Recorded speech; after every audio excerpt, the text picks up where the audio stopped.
Hi guys, পনির রিলাজা নামে কি জ্বালা।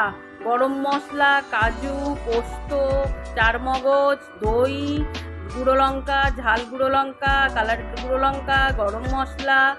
পনিরটা ভেজে নিন। কড়াইতে তেল দিয়ে এক এক করে মশলাগুলো বেটে ফেলুন। কড়াইতে গোটা গরম মশলা শুকনো ফোড়ন দিয়ে দিন, তারপরে বাটা মশলা ওতে দিয়ে ফেলুন। এক করে লঙ্কার গুঁড়ো দিয়ে দিন, তারপরে ভালো করে নাড়াচাড়া করেন। যখন তেলের ছিটে গায়ে পড়ে তখন খুব রাগ ধরে।